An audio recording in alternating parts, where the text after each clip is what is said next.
something that is really interesting to me. So this is my second visit to London, and it's gorgeous. And I love that everyone comes up to me and says, "Oh, your accent." And I think, "I have an accent? You've got a beautiful accent." So it's been a wonderful time. I'm going to be talking to you over the next 30 minutes about the role of a chief of staff. Really quickly, by show of hands, how many of you are familiar with this role?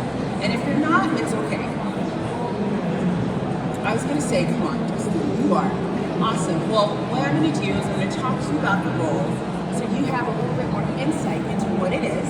And I'm going to kind of roam a little bit also.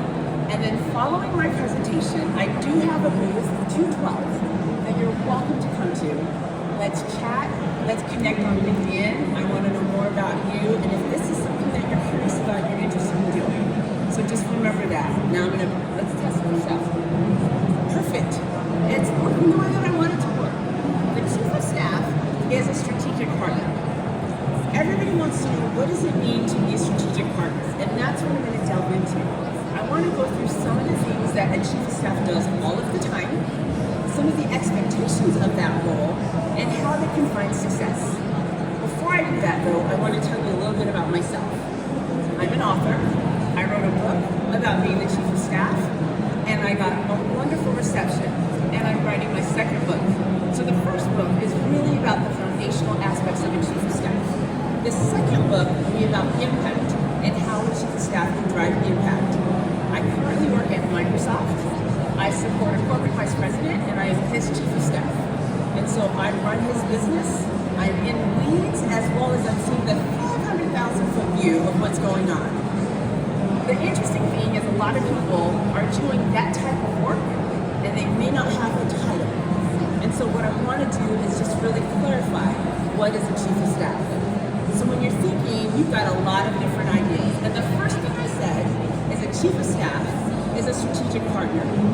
What is a strategic partner? That is a person that's going to build trust with their executive team as well as with the organization. And I'm going to give you an example of how I've done that in the past. The other thing a chief of staff does is they protect their principal's time. It doesn't mean you're managing their calendar, creating meetings. That is very important. Protecting your principal's time means you know what's on their calendar, you know what the outcomes are for the meetings and the discussions they're having, and sometimes you can step in for that person so they can be hyper-focused on the initiatives that they've got going on. So there are times as a chief of staff that my executive has said, I can't go to this meeting, can you go for me? And I go for that person. I represent their views, I represent their thoughts. I am not that person, but I have authority for that person to act in the best interest of the business. And I treat that very carefully. The next thing that you're doing is you're anticipating the needs of your executive. If you understand the vision, the North Star, the things that you're going after, you can anticipate what's going to be happening and how you can get in front of roadblocks. I like to say that the chief of staff is like Wi-Fi. When Wi-Fi is up, isn't it great? We're happy. When it's down, we are so mad. It's like somebody smacked my mama, and I'm very angry. Wi-Fi and a chief of staff are similar in the sense that when the chief of staff knows what's going on, everything is smooth. When something breaks, everybody goes to the chief of staff and they're like, what's happening? What's going on? And so we really are trying to make sure that the engine of the business is working. How does that happen? So I talked about building trust. An example that I can share with you is I started working for an executive, and within about 2 months of me working for this executive, he wanted to bring on a leadership coach that he worked with for a very long time. I was new to the organization, I didn't know this leadership coach, and I said, sure, bring this person on, let's see what's going to happen. He says, well, I want you to vet her and make sure that she works for you. The admin had worked with this coach. He went, and I said, I got it. Let me figure out what's going on. I ended up surveying all of the leadership team, had about 90% of them respond, and they unanimously said, we don't want to work with her. Okay, that posed a problem for me. So I went to my HR person, I said, I have to provide him with some data information that may not necessarily lie in track with what she's thinking. And so I had all of my data. She looked at it to make sure that there wasn't anything emotional in it. And it was easy for me to not be emotional because I was new to this leader. And so I had a conversation with her and I said, I need to talk to you about your coach. However, and sometimes you have to be the first one that's vulnerable. However, I'm going to share with you some things that are contrary to what you think, and I have anxiety. And he said, I don't want you to have anxiety. You're not my yes person. You're my person who's going to help me. And I said, all right. And I shared with him the feedback that I had received from the leadership team. And we were back and forth very respectfully. He said, that's not what I heard. And I said, actually, I don't want to be your coach. I'm learning to the executives.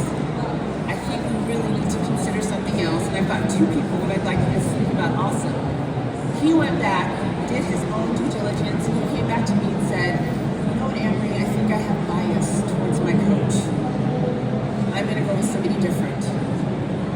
I had to be vulnerable first to give him an opportunity to want to trust me. And when I did that, I was able to provide him with some very candid feedback that was contrary to what he was hearing. And we have the greatest relationship because he knows I'm not a yes person, and your job as a chief of staff is not to be a yes person. You may have to say no or have that person rethink what they're doing. And you've got to be confident in saying, I need you to rethink this. This may not be the best path. At the end of our conversation, I said, you're the boss. If you want to go with this person, I'm 100% on board, but I do want you to consider something else.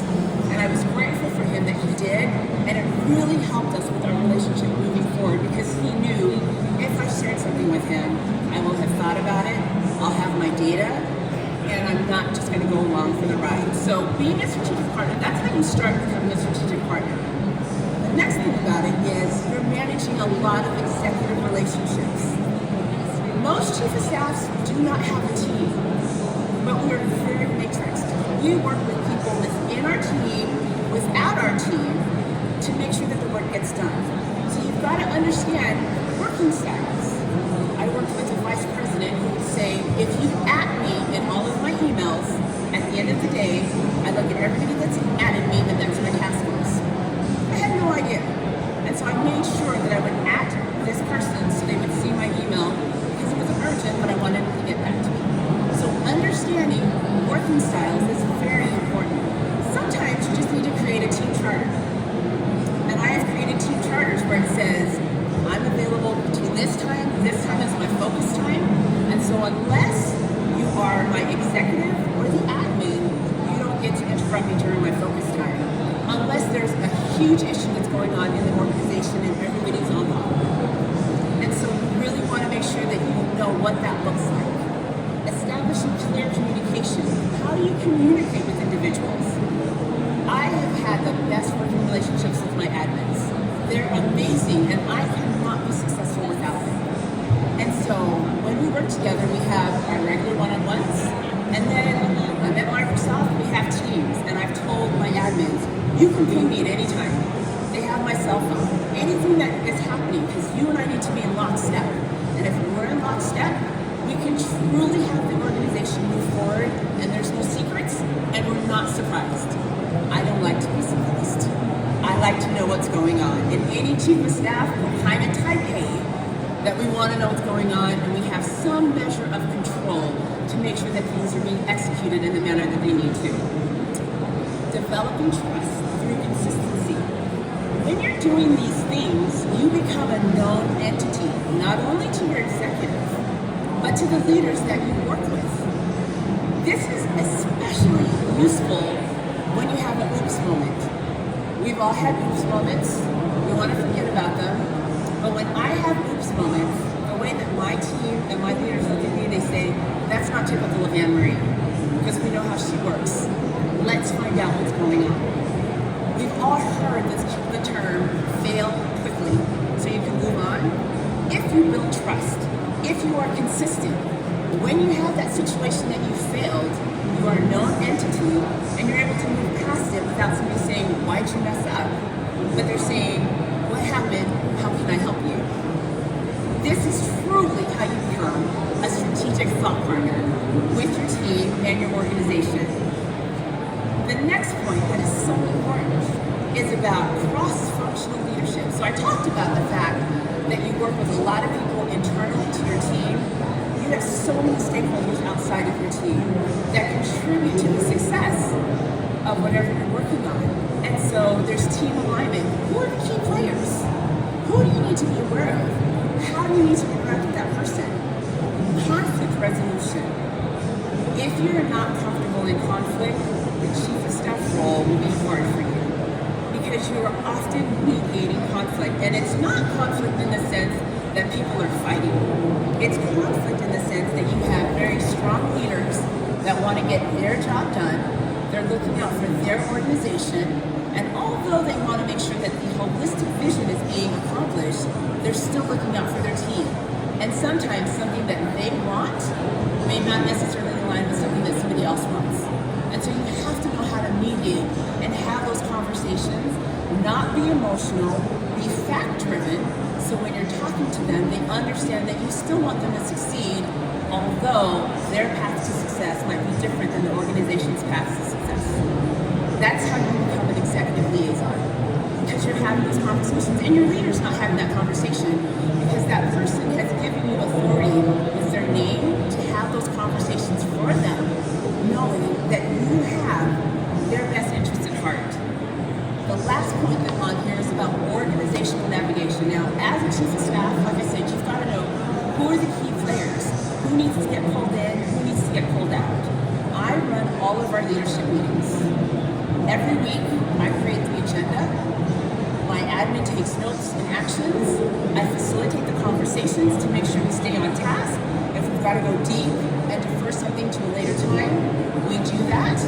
And at the end, I make sure that everybody gets the notes. Now, the thing that's really important is when you've got external stakeholders, they may not be in every single one of those meetings. So once a month, I host a meeting with our external stakeholders and our leadership team. They provide updates. We provide updates to them. Not as much confidential information is discussed in those meetings because it's an open forum. But we want to make sure that if you have external stakeholders to your team or organization, that they have an opportunity to have face time with the leadership team. Because then they stay connected and they realize that they are contributing to the success of your initiative. I've talked about strategic initiative management. This is my framework because oftentimes the chief of staff will have a job description. It's a great job description, but your job description is dependent upon your leader. My leaders typically want somebody with strong operational background. So I'm making sure that things are set up. I'm making sure that there's order, there's consistency. I ghostwrite for my leaders. I do a variety of things. And so I will just create initiatives that I've got to work on. So when you're in a position where you are creating those initiatives, the things that are good to have in mind is, what is the vision? What's the purpose of this thing that you're working on? What's the outcome? What is it that you want to get out of it? Because as you're working on that initiative, if it starts to deviate, you either have to stay on task and figure out how to get it back on track, or end the initiative and just cut your losses. Stakeholders are so important. Now, chief of staffs, executives, and admins like to do everything by themselves.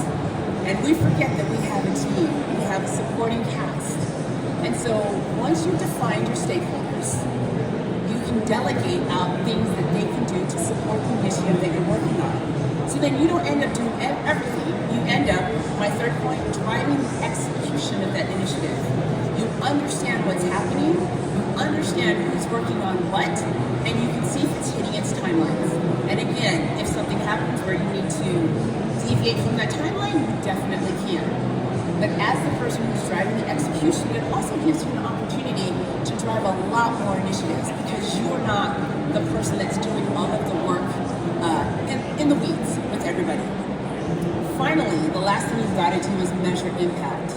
I heard somebody say once, if you can't track it, you can't measure it. If you can't measure it, you can't improve it. So make sure that you're able to measure what you're tracking, and then you can identify ways that you can improve the work that you're doing. So this is my framework when I'm doing a strategic initiative, the things that I consider. You could do more or less, but this gets me at least 80-90% of the way when I'm working on initiatives. Now, the career path for a chief of staff is varied. A lot of people ask, how do I get into this role? They realize that they're doing some of the work of a chief of staff and they want a chief of staff, or they want to grow into that role. I started out as a project manager and I was managing implementations. And then I had a really amazing boss, mentor, who said you should consider the chief of staff. It's a different vantage point, but you're managing all of the big picture things to make sure that it gets done. So there's a lot of different ways that you can get into the chief of staff world. Project management, product management, executive assistant.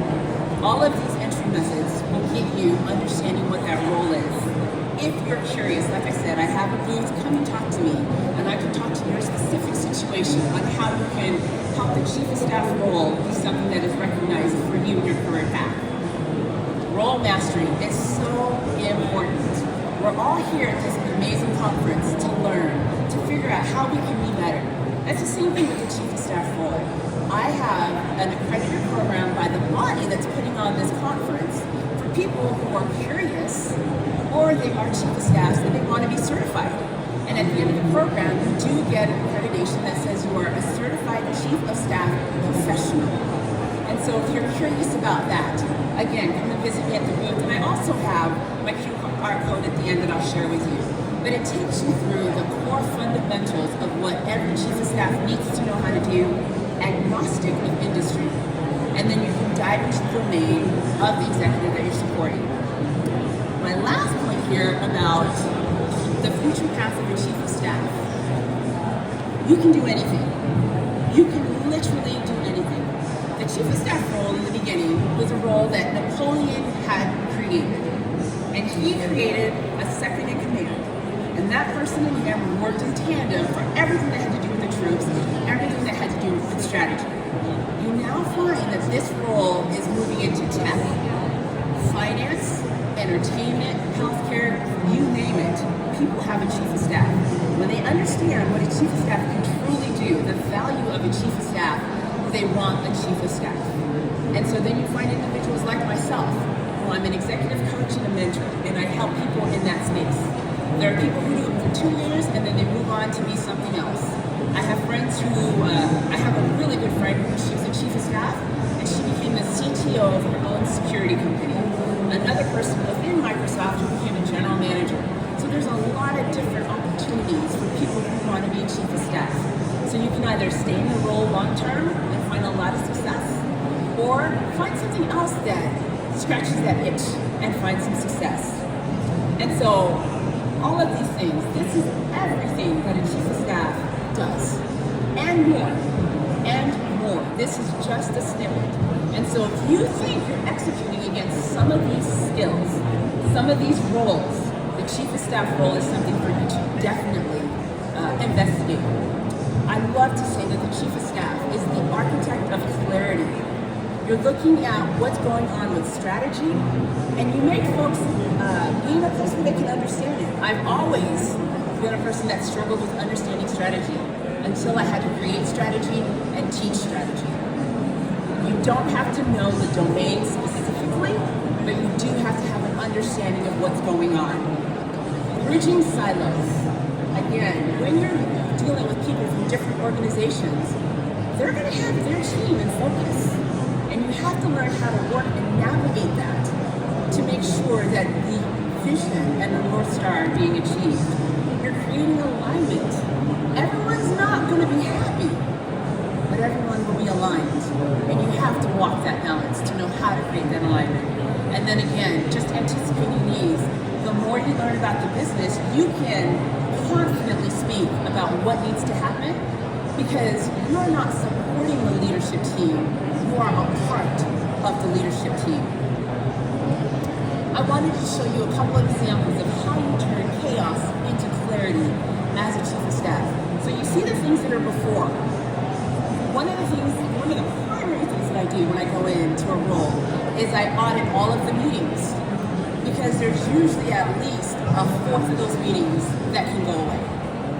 And And so you're looking for where are the things chaotic, where are the things crazy, where can I bring some clarity, and how do I make that so the organization is a lot more smoother. So I am making sure that I'm turning chaos into clarity. Yep. This next slide is my favorite one. The synchronization of the power partnership, the chief of staff and the executive. So there's a movie in the United States that I don't know if it's made overseas. It's a monster movie. It's a guilty pleasure. It's called Pacific Rim. And if you've heard of it, you've heard of it. If you've heard of it, it's a little cheesy. However, they have this great concept called the drift. So now the premise of the movie is that, and again, it's cheesy, is that monsters come from another dimension and they're taking over the earth and everybody's scared and chaos ensues. And so all of the governments of the world are trying to figure out how do they combat these monsters. And they start to design these huge robotic machines. The way that you operate the machines are two people working in tandem, and it's called the drift. Now what happens is that your minds are synchronized. So you learn a whole bunch about that person, probably more than you want to. They learn a whole bunch about you. And when you're in these giant machines, if you're in sync, you're able to control it effectively. You're able to destroy the kaiju, which are the monsters. If you're not in sync, chaos. You can't walk, you can't lift your arm together or anything. And the reason I love this analogy is it's the best way to visually see how a chief of staff and their executive work together. When I'm in sync with my executive, we are in the drift. I know what's going on for that person knows what's going on for me, and we can execute against anything. If we have conflict, she's not happy, I'm not happy, I don't want to get on the call, things are not working well, and we need to figure out how to come back together. So I want you to remember the concept of the drift. If you are looking to step into this role, even if you're just working with a manager and you want to make sure that you're in sync, if you are curious, like I said, it's an old movie, it's cheesy, it's funny, but when you see the drift and you see them working in tandem, you're really like, yeah, I get it. That makes sense to me. So you want to be in sync with that person. Next steps. I am, like I said, I'm thrilled that you have had an opportunity to come here and listen to me. I would love to talk to you some more about the Chief of Staff Academy and how this could be something that is valuable for you, your career, and your next steps. Plenty of resource downloads that I have available to you, and I would love to have a call with you. If you're here, I'm going to be in the booth all day today, tomorrow. We can have a conversation. If you just want to do something in the upcoming weeks, I'm also available to you so we can have a conversation. I guarantee that if the Chief of Staff role sounds like something that's going to propel your career to the future, you definitely want to do this. I have listed my QR code here. If you want to scan that, you can get in contact with me. Like I said, my name is Anne-Marie. I'm the Chief of Staff at Microsoft. I have my own business called Own Your Power with Anne-Marie, where I work with executives and professionals who are looking to thrive in this space. And it would be a pleasure and an honor for me to be able to work with these professionals, you who are here, who have come up to hear me. So definitely come by, and I'm going to give you a sneak peek into the Chief of Staff Academy. So I'm going to wait until the phones go by because I see some people scanning the QR code. I got everybody. This is so tiny, and I'm very sorry. I thought it was bigger, so come and see me. But it is 4 modules, and I'm creating a 5th module just around AI because that's the thing that everybody is curious about. But did you want to get it? You can get it. But definitely come by and see me if you've got questions, if there was something that interested you and you're like, I just gotta learn more. I have brought copies of my book that I have at my table that if you're curious in getting one, I'm giving a special rate for the folks that are at this conference. And this is, like I said, this is the first of 3 books. I'm a trilogy nerd. I talked about monsters, I'm gonna talk about trilogies. There's gonna be 3 Chief of Staff books, and the second one is in the works right now. So thank you so much for having me. I hope this was insightful, informational for you, and I look forward to connecting with as many of you as possible during the conference, today today and tomorrow. So thank you.